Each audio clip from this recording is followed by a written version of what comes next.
All right, here we go, Mike. Yeah, so I came across that story about the 72-year-old from Ohio that was a dental patient, and he was under nitrous and being treated, and he had a concealed weapon permit, and he had his weapon on him, and apparently he was reaching for his weapon, thinking it was a cell phone. That was the story, at least. And the gun went off, and he hurt himself. I think it was a pretty superficial wound, but so that got me thinking about this topic. I said, it'll be a pretty fun topic, and you were the first person I thought of because you're a dentist and a practice owner, and you're into guns. So here you are. Hey, thanks for Yeah, coming. Yeah. sure. Yeah, Uh, definitely. so I wanted to kind of just start off with your overall view of the right to bear arms, legally and morally, I guess, from both Yeah. perspectives. It's one of the primary enumerated rights in our founding document, the Constitution, just like our right to free speech, our right to practice religion, our right to assemble peaceably, our right to redress our grievances with our representatives. All of those constitutional rights, I think, are pretty important. And I don't think this one was listed as number two by chance, but yeah, this is one that apparently. Causes the most controversy, and so it brings up a lot of debate. But yeah, how do I feel about it? I feel, the fact is that our country was founded on the basis that our citizens were armed. Back the Revolutionary War, the Patriots were a bunch of ragtag team of guys, mostly farmers, who happened to have guns, and they were able to defeat, at the time, was the most powerful military force on the planet, the British.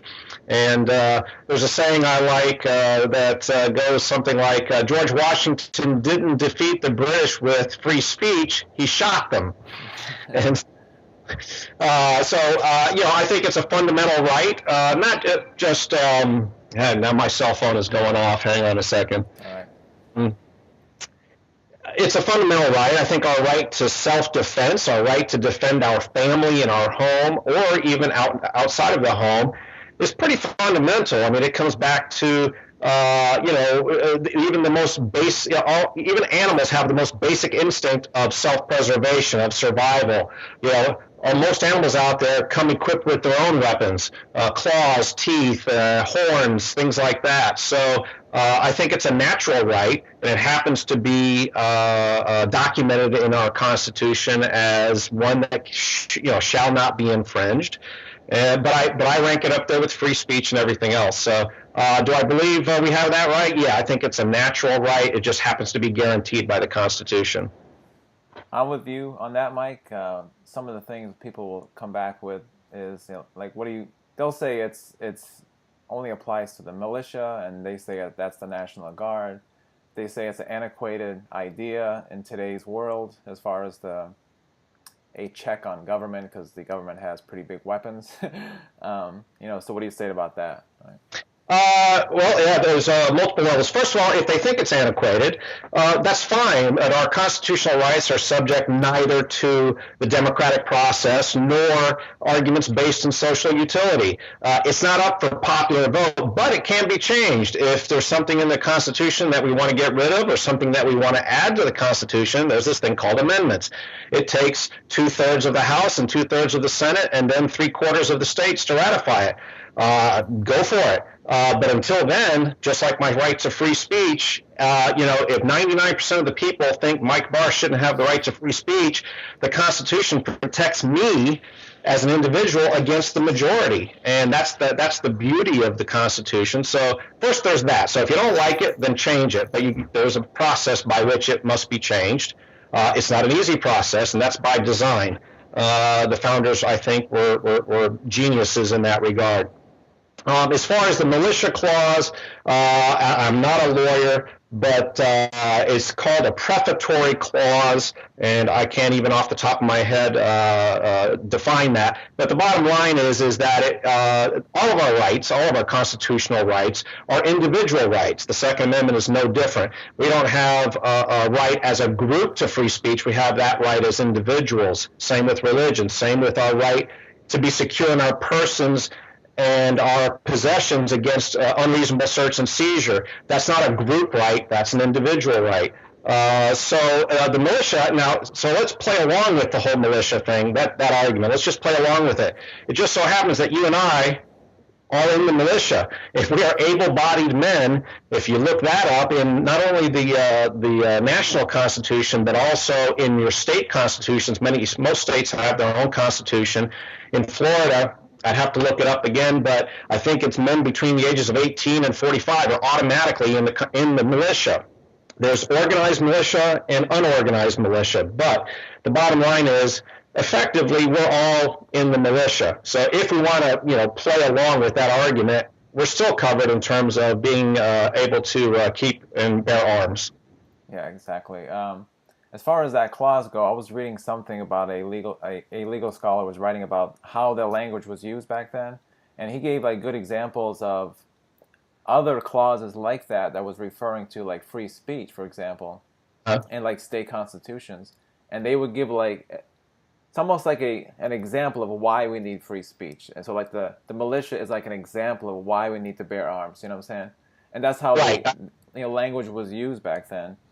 And obviously people wouldn't say like the free speech only applies to representatives in Congress. It applies to everybody, but they just gave that as a reason why we need.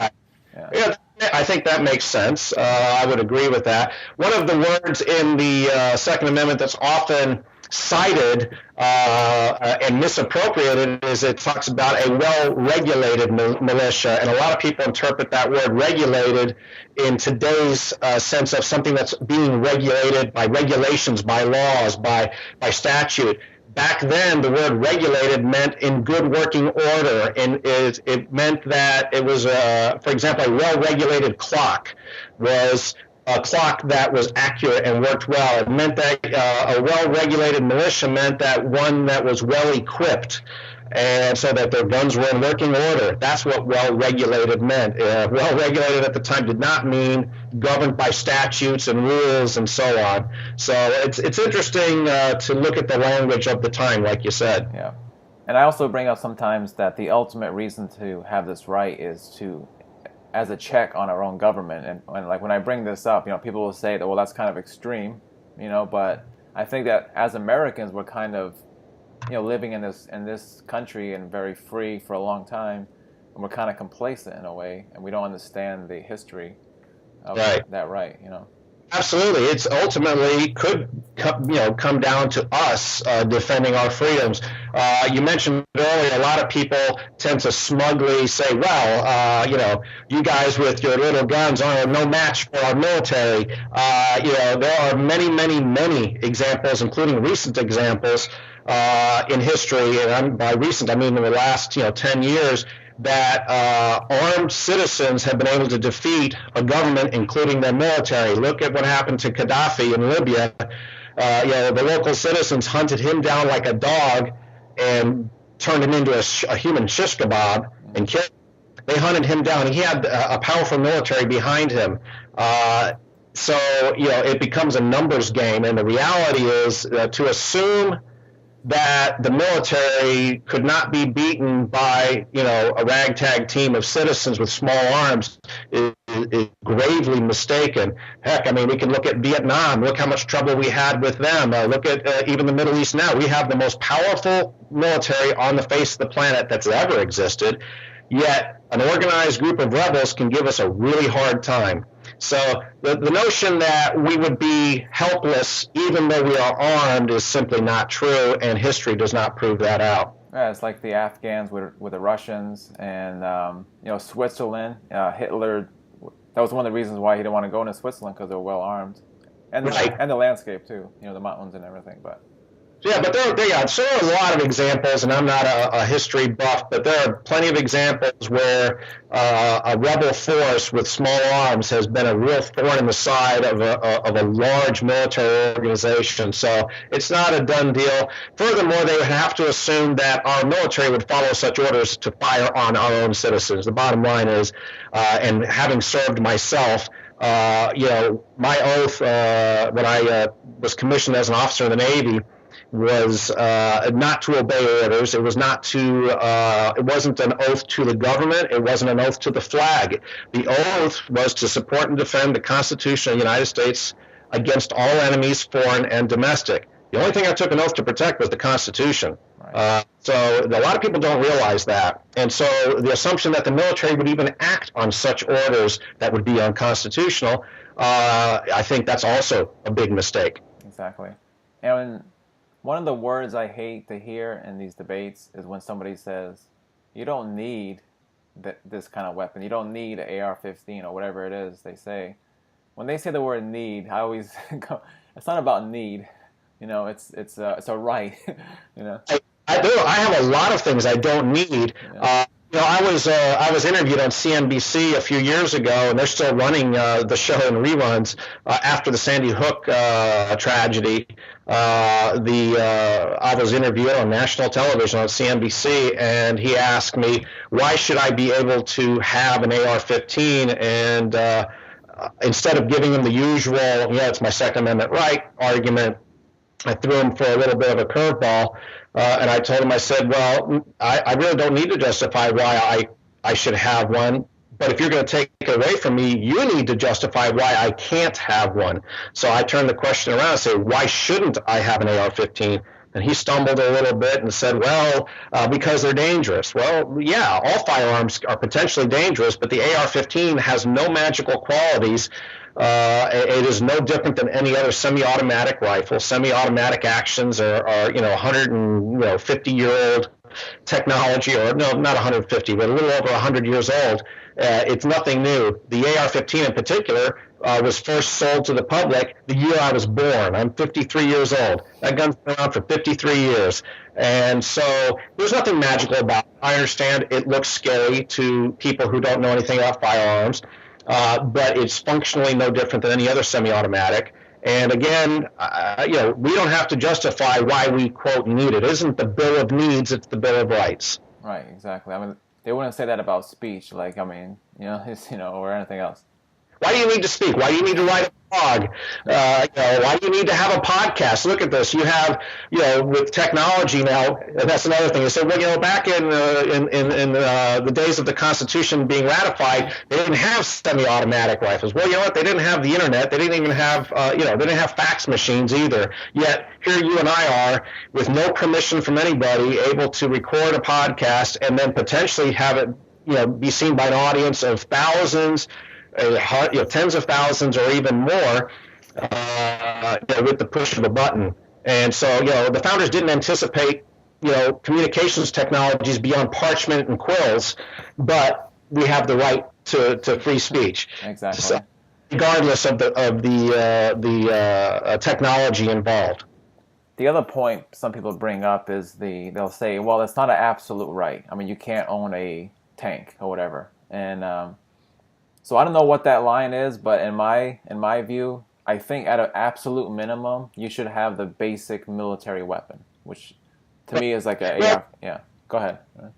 Letters and papers written, the Federalist Papers, and lots of letters written by the founders that, basically what they meant was, the same as an infantryman. So if you can carry it, then, it's your right to have it. And so that their intent was that the average citizen, when called up possibly as part of the militia, would be ready to go and equipped the same as an infantryman. So, to me, the tanks and the nukes and so on is pretty much a straw man argument. It's taking your argument to an extreme and then turning it back on you.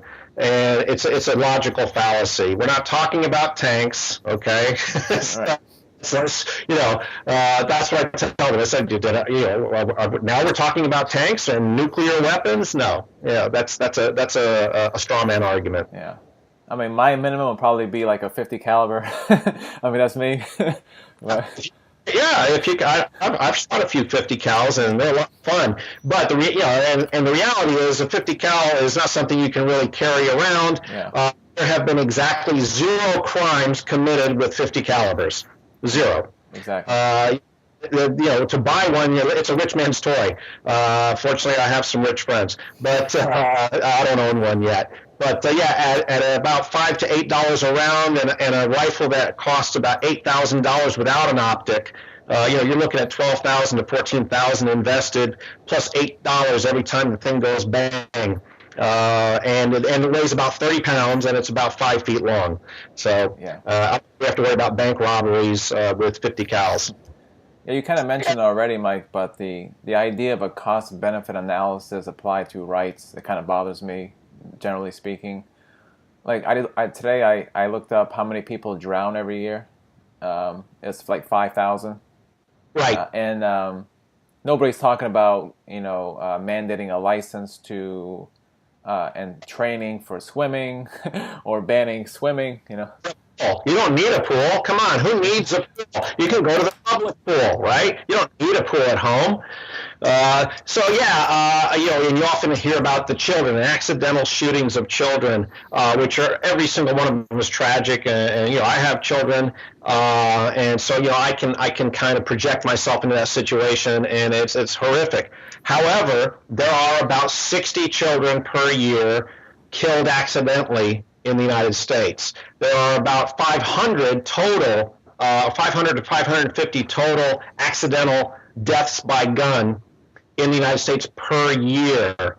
Okay, I think accidental overdoses with drugs just passed the 45,000 mark in the United States. There are now more people dying from accidental overdoses than there are car crashes or all gun deaths combined, including suicides. Number one cause of accidental death in the United States now is drug overdose. That's a pretty big deal. 45,000 versus 500. But guns are a polarizing issue. Everybody, they don't want to get rid of Vicodin. Right. Exactly. All right, Mike. So let's apply this now to the dental area. Do you think dentists or the owner, which is mostly a dentist in most cases, should be able to ban weapons from the office? I think. Well, as a private property owner, I think you should be able to do whatever the hell you want, as long as it's within the law, of course. So if you want to, ban, pudgy bald guys, and maybe you can't do that, but, as long as it's not against the law, then you can discriminate, however you want on your private property. A lot of people don't realize, for example, that constitutional rights do not apply on private property. Our constitutional rights, our Constitution, is a document designed to protect our rights against infringement by the government, not by private entities. So, people sometimes will go on, whether it's Facebook or Dentaltown, and say, well, I have a right to free speech here. Actually, no, you don't. You're in somebody else's house. You don't have a right to jack shit, basically. They can stomp all over your constitutional rights on private property. The Constitution protects our rights against government infringement. So there's that. But so do I believe a dentist has the right to say, hey, I don't, to me it's the equivalent of no shirts, no shoes, no service. Sure, go for it. Now implementing that ban, from a practical standpoint is a whole other ball of wax. If somebody is carrying concealed, what is the dentist going to do? Frisk everybody that comes in? Or are they going to set up a metal detector at the entrance? So I think from a practical standpoint, concealed carry, you can ban it all you want, but concealed is concealed. I'm sure you've heard that before. Mm-hmm. And if you don't know, then you don't know. So, you can put up no gun signs, the gun-free zone. Criminals, unfortunately, don't pay attention to that. It's your right to do that. If it makes you feel safe, go for it. But there's potential downside for that. Do you really want to announce to the world, or at least to the bad guys, that, your establishment is a free fire zone? Because they know nobody's going to shoot back. I don't know that I'd want to announce to the world that basically it's easy pickings in my establishment. And I know that's a little bit of an extreme example, but I just don't see the practicality of the no gun signs, because it doesn't. What real benefit, tangible benefit, comes from that other than your own self-satisfaction? Yeah, I was thinking of an example, Mike. Like, say you work in a kind of a high crime area, and your hygienist or your assistant or whoever, or your associate is, nervous about going to the parking lot or whatever, and they want to carry. So if you have a policy where they can't carry, that means they can't have the weapon in the office. That means they have to walk from the office to the vehicle, without a weapon. So, I mean, I would still say it's up to the doctor owner, but I mean, you gotta think about Yeah, stuff like that. yeah, there are employers, not just dentists, but employers, that ban weapons on the premises. Although there have been some laws in Florida and some other states where if they want to have one in their car, that the employer doesn't have a right to restrict their possession of weapons within their cars. But so if an employer or a property owner wants to implement a policy against weapons possession by their employees, that's their right to do that. And the employees can decide whether or not they want to abide by it and take the chance that if they do carry against the policy and that they're discovered, they may be fired. You might lose your job. I mean, it's a two-way street. Freedom is definitely a two-way street. So I respect their right to do that, but the employees can decide also whether or not they want to abide and take the chance of being caught or not caught. Again, concealed is concealed, and if nobody knows, nobody knows, and hopefully they'll never find out because hopefully they'll never need to use it. Yeah, I used to work in a pretty bad area in Boston, in Roxbury, and I worked with pretty much all female dentists. And it was such a bad area, and I worked with Medicaid patients. We had a security guard in the waiting area the whole time. Yeah. So it was like, this is a high crime area. And so one day he wasn't there. He wasn't working, the security guard. So all the female dentists that were working, they wanted me to walk them to their cars, because we got out at 8 o'clock at night.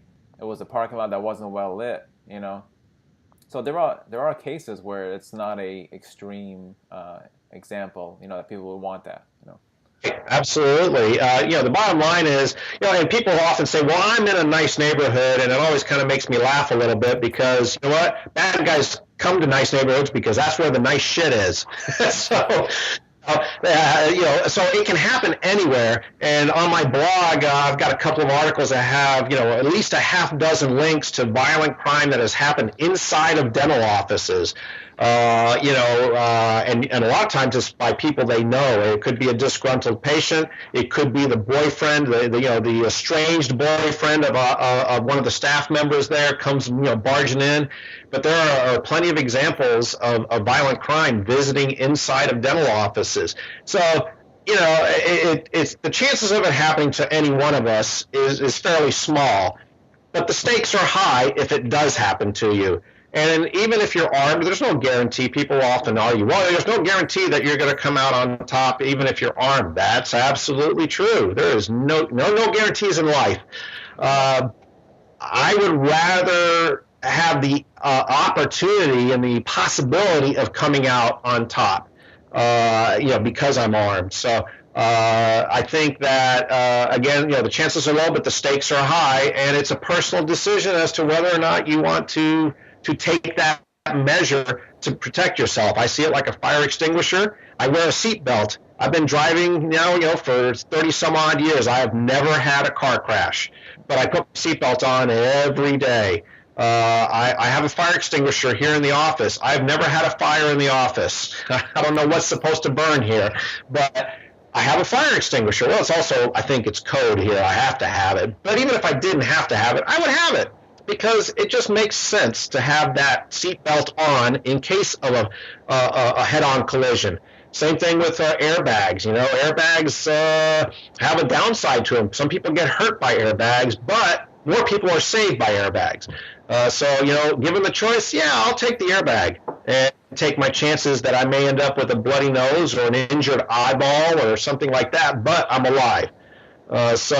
I think that armed self-defense falls into the same category as those measures.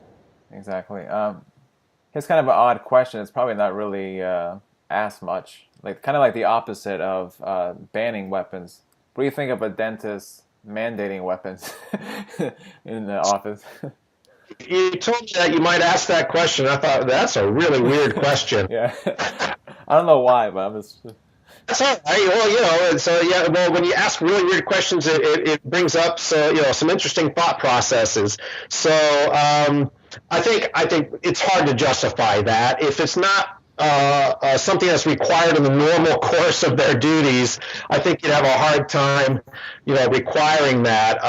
Likewise, I think you'd have a hard time requiring them to dress up like, waitresses at Hooters. You can try that, but it's probably not going to fly. So I think requiring them to be armed it's also foolish in the sense that, if you're going to be armed, you need to know how to use the weapon.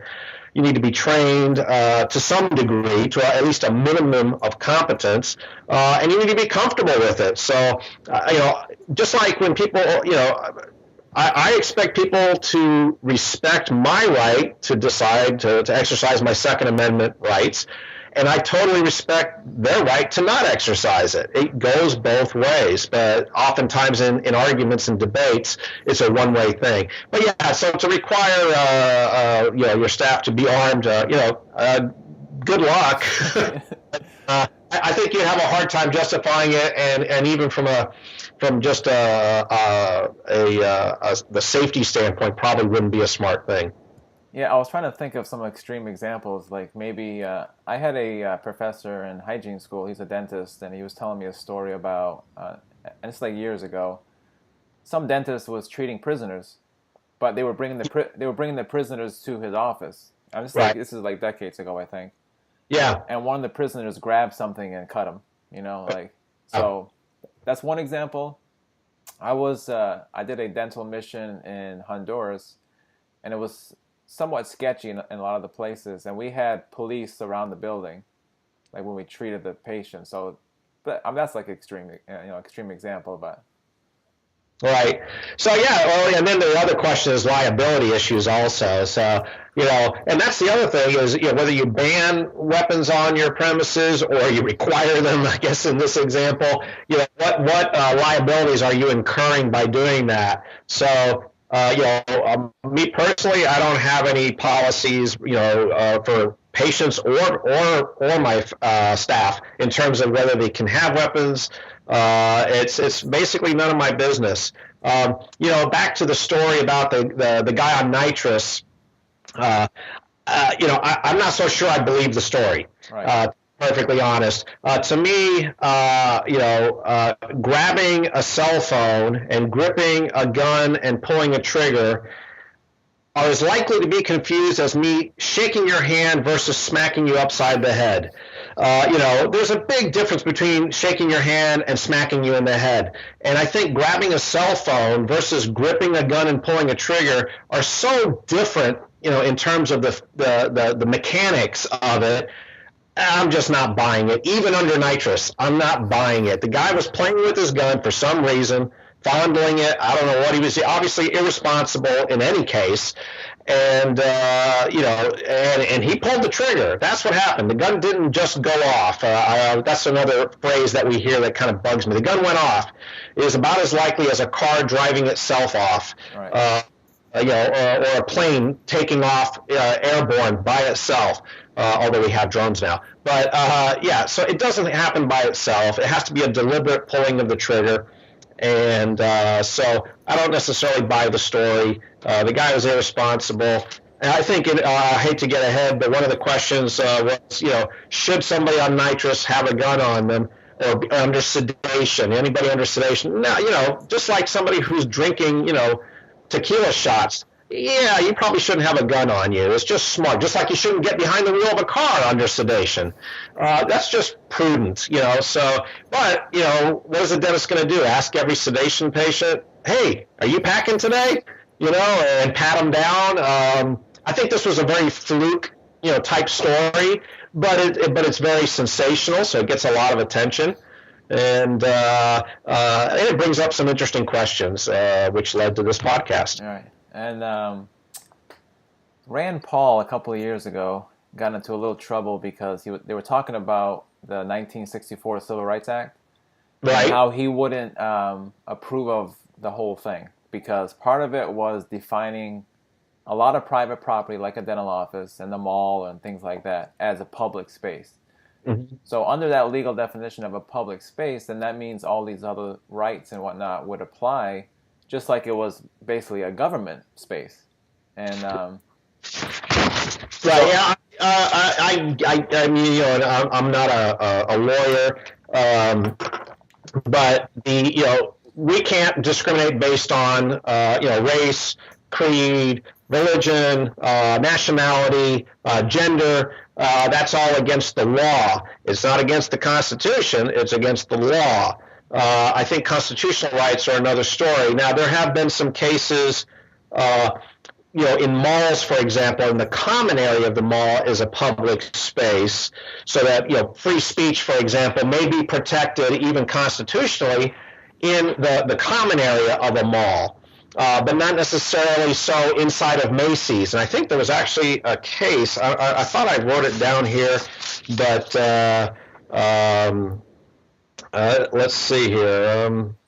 No, I don't think I took notes on that, but I looked it up after I spoke with you earlier. I did some research, and but yeah, so some of the common areas, it's arguable, but the inside of a dental office isn't, I wouldn't say, equivalent to the common area of a mall or a shopping center. It's more of the equivalent to one of the stores within the mall. And so I don't think you can go into the Verizon shop, for example, inside the mall, or the Sunglass Hut inside the mall, and get up on a podium and start shooting your mouth off, and then claiming you have a right to free speech inside the Sunglass Hut. But maybe in the mall, in the common area, maybe so. And there's been some case law to that effect. So I don't know that applies inside of our offices as far as the Second Amendment or First Amendment or Fourth Amendment. If you want, you can search, you can frisk everybody that comes in your office, but it might not be good for business. Yeah. I think that partly came up because of the whole the gay the wedding cake for the gay marriage, right? Wedding. Right. And should a private company be forced to bake the cake? And right. They went back to the Civil Rights Act and so on and so forth, about being that it's a public business, even though I consider it a private business.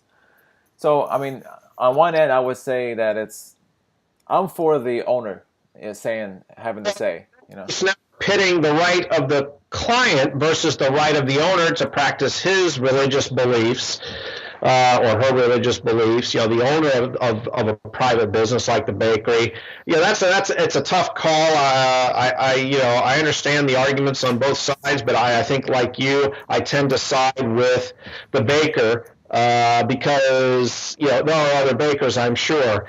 And does the baker have rights, equal rights to the customer who's demanding a service or a product to facilitate an activity that the baker simply doesn't or objects to based on religious beliefs? So I don't know how you can reconcile those two things. I'll be honest, I don't know the answer to that one, but I lean towards the business owner. It's not an essential service. I think that makes a difference too. It'd be different if it was the ER. That's an essential service to the public. I don't think baking wedding cakes is an essential service. So, just made that up, but I think that's a... Very good, yeah. Yeah, I mean, I was thinking, for example, if you had, a female-only gym, I think it's still legal today to have that. Right, yeah. So how do you... and so I think the argument is, well, there are other gyms that the men can go to, and it's not an essential service. But I think that's a good example. Yeah, because my thought on this question was, as far as a concealed weapon, it's concealed. You have a right to bear arms, right? So as far as the people in the office, they don't know you have the weapon. So you're not really actively, using your right, you know what I'm saying? Like the free speech, you're not, just talking and causing a commotion. You're not saying anything. Right. Yeah, you're not overtly exercising that right. It's concealed, and if it's concealed and they don't know about it, what's the problem? Now, if it's open carry, I think that's a different story. I think open carry would be the equivalent of speaking out, as opposed to holding your thoughts in your head. Concealed, I have concealed thoughts all the time, although a lot of times they do escape through my mouth, or through my keyboard. So I think concealed is concealed, and if nobody is the wiser, then what harm comes of it? Uh, I'm sorry if I jumped the gun on the open carry stuff, Oh, but that's okay. Yeah, that was just my thought that if we're gonna be consistent with the public space legal definition, and you do have a right to conceal, that I mean logically it would apply to that public space, even though I still agree that the owner should have absolute right to say. yeah, they have a right to say whatever they want. Now, in some states, and you may be aware of this, in some states, the no gun signs, if they put out a sign that says no guns allowed on this property, in some states those signs carry the weight of law. So if a concealed carrier merely goes into that space, then they've broken the law. In states like my own in Florida, those signs do not carry the weight of law. And so basically, legally speaking, the sign means nothing. I am free to completely ignore it. So if I go in with my concealed weapon and the property manager or owner is none the wiser, then nothing happens, basically. Now, if somehow that the property manager or owner becomes aware I'm not doing a good job of concealing, and they become aware of it, they can ask me to leave. Now, in my state, if they ask me to leave, I've got to leave. If I don't leave, now it's trespassing, but it's trespassing to the next level. It's I think armed trespass. So if somehow the guy becomes aware of it and asks me to leave, then the smart thing for me to do is get out of there. Just say, no problem, I'm very sorry, have a nice day, and out the door I go. And no harm, no foul, no law has been broken. Now, in other states where those signs carry the weight of law, a law has been broken, and you could be charged with that, whatever level of crime it is in that state, a misdemeanor or a felony, I don't know. And then in some states, for example, like Texas, the signs carry the weight of law, but only if the signs meet a specific legal requirement. The letters have to be so big, the sign has to be in a certain position. So they have regulations on the signs themselves, and so if the sign doesn't meet that regulation, the sign does not carry the weight of law. In Texas, they call it the 30-06 law because the number of the law is 30.06. And so it's important to know your own state's laws. Yeah. So what do you think about an office having a weapons policy? Like I sent that link to you. I know there's an insurance company was talking about that it's pretty important to have. I came across the ADA handbook that talked about it a little bit too, that you should have a weapons policy in your employee handbook. What do you think? I did look at that link, but it was a while ago, and I can't remember what their justification or reasoning was. To me, again, I'm not a lawyer. But I wonder what legal implications are of having a policy. It's not always a good thing, because if you have a policy of no weapons allowed, and I think in Tennessee recently there was a case, I don't know if it went anywhere, but somebody was, they had a no guns policy on the property, the place was robbed, and one of the patrons was injured. And so the patron then claimed, you prevented me from defending myself, therefore you are responsible for protecting me while I'm on your premises. So is there a liability issue on the property owner to then protect their clients or customers from harm? I don't know. I think it's potentially a double-edged sword. And you know what? If people, dentists tend to be worry-warts, and oh my God, if I don't cover this possibility and that possibility, I'm going to be in big trouble. I'm not one of those, and so I'm simply not going to have a policy one way or the other. I just happen to know, I've gotten to know some of my patients well. Some of them carry concealed, and they carry concealed while they're in my office, and I have no problem with that, big surprise. But I have no problem with it, and as long as they're not being stupid. And, none of them have been. None of them have mistaken their gun for a cell phone. Yeah, I think part of it is just being comfortable around weapons. Like, I live in Massachusetts, which is a pretty liberal state, not a very good state for guns. California is kind of the same way. So if you don't see it, like I was in the Air Force for 10 years, and I qualified in the M16 once a year, and I qualified in 9mm once. and that's it. And I had a shotgun for maybe like a year while I was stationed in Germany. So I don't have any weapons now. I'm pro gun rights, but I don't really have weapons now. Right. But I think it's just being comfortable around weapons and seeing weapons, and 99.9% of the time it's not a problem. So. Right. Yeah, people are often, afraid of things they don't understand or don't know.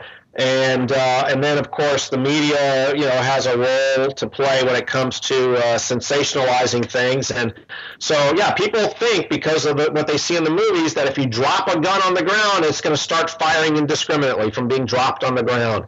They think that guns go off by themselves. There's a lot of mythology that's comes from the media that people believe is absolutely true when it's not. And so it's tough to fight against that. There are a lot of emotionally held beliefs, and like you said, they're not comfortable around weapons. And I get that, and that's fine. But regardless, we do have our rights, thank goodness. And as long as the person is not being in your face about having a weapon on them, being a jerk, basically. I think that, again, if nobody is the wiser, nobody is the wiser.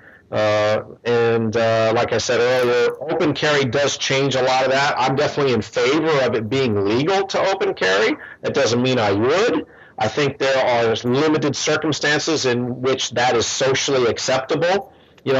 Maybe when you're out in the woods, hunting, fishing, at the range, but just to walk around, in public spaces with an openly carried weapon, I think that is a little bit in your face. And I understand the activists want to normalize that, but I think that's a tall order. I don't think that's ever going to be normal. So, be prudent, be socially acceptable, and be discreet. That's we're discreet about a lot of things. We wear pants. I don't go walking around without pants on. Even if I could, doesn't mean I should. Yeah, exactly. I just went through the safety course somewhat recently. I'm kind of in the process, but I haven't sent my application into the local police station to get my my license. But I've been thinking about getting a just like a 9mm, basically, just to have and just shoot for fun. And I was thinking I got an AR-15, but in this state, it's a pain, Mike. Yeah. He lives there. Yeah. Yeah, they have restrictions like mass compliant AR-15, a lot of things you can't have on. It's a big mess, but. Yeah, it's unfortunate. I find it pretty remarkable that almost none of the guns I own would be legal where you live. Mm-hmm. Massachusetts, and like I said, brothers in Massachusetts, and it's amazing to me that we live in the same country, but I would be a felon in Massachusetts for merely possessing the guns that I possess. I would be a felon there. Yeah. But in Florida, I'm not a felon, right. And that to me is pretty weird. The Constitution notwithstanding, I just think it's amazing that in the same country, that some states are so far. Off the chart when it comes to restricting those rights, and Massachusetts is one. It's the usual suspects: Massachusetts, New York, Illinois, California, Maryland, D.C. It's the usual suspect states. It's about a handful of them. But it's sad, yeah. So if you ever want to come shoot some really fun guns, just come down and see me. Yeah, exactly. Real guns, right? Not these guns we have. But so I was thinking of getting that, maybe like a 9mm. I don't know what brand or whatever, but we have a nice school that's relatively close that I took the course at. So the SIG Academy, is that what's the school that's nearby? It was a while ago. I forgot what it was, but it's a pretty big one. It's a pretty big facility. Yeah. I think it's the biggest school in the state. I think they advertising. So okay. Yeah, but I think we hit all the points, Mike. Yeah, I hope so, and I hope some people enjoy at least maybe a thought-provoking discussion. I think it's an area that a lot of people don't know anything about, and a lot of assumptions made again based on the media portrayal of firearms and firearm owners, and the reality is we're normal. On CNBC, they asked me, who is the typical AR-15 owner? And I said, me. I'm a dentist, and I'm a typical owner. I'm a normal person, and what do I use it for? Mostly, shooting targets. That's what I use it for. And why do I like it? Because it's ergonomic, it's lightweight, it's easy to shoot. It has an adjustable stock, which means that my son can shoot it, my wife can shoot it, my daughter can shoot it, all the same rifle. It's a very versatile rifle. It's a lot of fun, but it's not magical. It happens to be the most popular rifle sold in the United States, and again for some 53 years now. Yeah, when they come out with the assault weapon ban and that kind of stuff, and they have pictures of weapons out there because they look scary, right? And they just, to me, it's like it's so ignorant. Like as far as what an assault weapon is, or they use that term assault. Like any gun can be an assault weapon. It's. I got an assault baseball bat if I'm assaulting you. Yeah. In the gun world, we call them EBRs, evil black rifles. Yeah. Because they're black and scary looking, they're more evil, they're more deadlier, And the reality is, rifles, I think, are used in something like 3 to 4% of crimes. That's all rifles. The AR-15 and the so-called assault weapons, which it's not. An assault weapon is a select. If you're in the Air Force, you know what it really means. Right. It's a fire, fully automatic rifle. And the AR-15 is not one of those. But people do misunderstand it. And even when guys like yourself or myself explain it, it's really kind of a steep hill when you're competing with the media, with politicians who hold high places, high authority. They have credibility automatically. You're just Mark. I'm just Mike. What do you know? Well, the fact is, some of the stuff that is said by the politicians about firearms and guns, sometimes it's just flat out false. And, I'm like, I want to throw my shoe at the television, because what they're saying is either they are just profoundly ignorant and don't know what they're talking about, or they know they're bullshitting, and they also understand that they can leverage the ignorance of the masses and promote this lie, because the masses are not going to vet them on it. The masses are not going to fact check is what what Joe Biden saying. I don't know if you remember, but a couple of years ago, Joe Biden advised. This was on a podcast, actually, I think, with Parenting Magazine. He suggested that you get a double-barrel shotgun. And he told his wife that if somebody's banging down the front door, that she should go out on the balcony upstairs and fire 2 rounds in the air to scare off the intruder. And it is such bad advice on so many levels, and not to mention it's illegal to fire guns indiscriminately in the air. Those rounds are going to land somewhere and could potentially hurt somebody. Then he doubled down on this bad advice in a later interview where he suggested that you fire through the door, the shotgun. And also a really, really bad idea to not know what your target is. It's just a bad idea and illegal and could land you in trouble. So, but guys like you and me are fighting against guys like him who are given assumed authority. This guy knows what he's talking about. He's the vice president, and I'm just Mike the dentist. So it doesn't really matter what I know to be fact, and so it's tough. It's a tough road, but it's worthwhile, and that's why I'm here talking to you. And back to the idea of need, which that word again bothers me when they say, well, why do you need this? Why do you need that? People don't understand, like, if you're in a situation like in the LA riots, or like, things break down. Like, those are the examples of the LA riots where those Korean store owners were protecting their property and their family with AK-47s. Right. And if you have like groups of people coming around looting, and they're willing to use firearms on you, I mean, you can't just have a single action rifle. I mean, Right. Well, I think it was Winston Churchill had a great quote. He said, "A gentleman rarely needs a gun. but when he does, he needs it very, very badly. And people say, why do you need 30 rounds to kill a deer? First of all, the Second Amendment has nothing to do with hunting. In none of the founders' letters and articles and Federalist Papers does it mention hunting. That's not it. And I don't hunt. But why do I don't want to have 10 rounds when I need 11. They say the two scariest sounds a gun owner can hear is a bang when you expected a click and a click when you expected a bang. And so how many rounds do I need on hand? However many it takes to defend myself.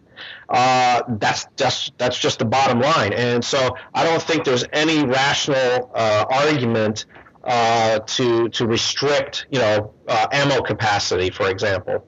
Because even with hunting, I always think like if you're in a situation where say you're hunting, I don't know, deer or something, but you're in an area with grizzly bears, and you come across a mother and cubs or just a pack of grizzly bears. I mean, I've heard many stories where people shoot a bear with a gun they weren't expecting to use on a bear, and then they shoot this damn thing like 10 times, like to get it down, And that bear is not just sitting there either. He's coming. He's coming fast. They can move like 35 miles an hour. There's the old joke that if you and I are in the woods and we run across a bear and you ask me how we're going to outrun this bear, I say all I got to do is outrun you. Exactly.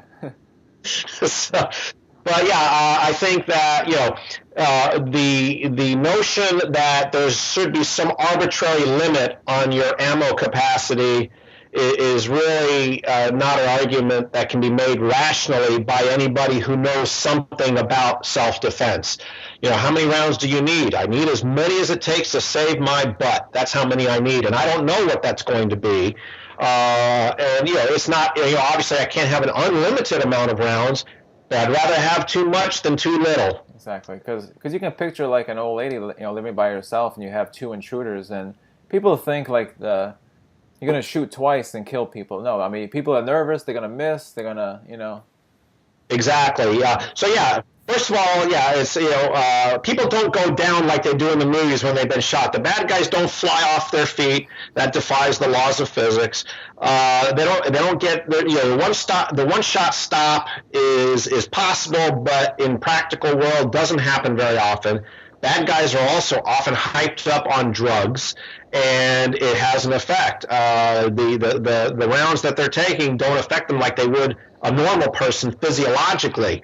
And so, again, restricting the number of rounds you have under the guise of somehow preventing crime is really preposterous. It's really a silly argument. And so I want as many as I can have. One of my friends said that the only way you can have too much ammunition on you is if you're on fire or swimming. Right. Exactly. All right, Mike. I want to end it there. We've been going for like over 50 minutes, so that's probably good. Just stay on for a second. I'm just going to stop the recording. Okay.